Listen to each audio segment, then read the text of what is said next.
Breaking news చూస్తున్నాం. ఆంధ్రప్రదేశ్ తెలంగాణలో assembly నియోజకవర్గాల పెంపు అంశంపై సుప్రీంకోర్టు తీర్పు రిజర్వ్ చేసింది. ఈ అంశంలో దాఖలైన పిటిషన్పై జస్టిస్ సూర్యకాంత్ నేతృత్వంలోని ధర్మాసనం విచారణ చేపట్టింది.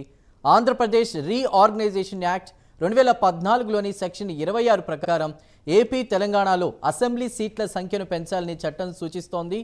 ఈ నిబంధనలు అమలు చేయాలని కోరుతూ డాక్టర్ కె పురుషోత్తం రెడ్డి సుప్రీంకోర్టులో పిటిషన్ దాఖలు చేశారు. కేంద్ర ప్రభుత్వం ఎన్నికల సంఘం సెక్షన్ 26ను అమలు చేయడంలో విఫలమయ్యాయని ఆరోపించారు. ఈ నిబంధనను అమలు చేయాలని కేంద్రానికి ఎన్నికల సంఘానికి స్పష్టమైన ఆదేశాలు ఇవ్వాలని సుప్రీంకోర్టును పిటిషనర్ కోరారు. జస్టిస్ సూర్యకాంత్, జస్టిస్ ఎన్కే సింగ్లతో కూడిన ధర్మాసనం ఈ పిటిషన్పై వాదనలు వింది. ఏపీలో ప్రస్తుతం 175 అసెంబ్లీ సీట్లు, తెలంగాణలో 119 సీట్లు ఉన్నాయి. ఈ సంఖ్యను పెంచితే ప్రజాప్రతినిధుల సంఖ్య పెరిగి రాజకీయ ప్రాతినిధ్యం మరింత సమర్థవంతంగా ఉంటుందని పిటిషనర్ వాదించారు.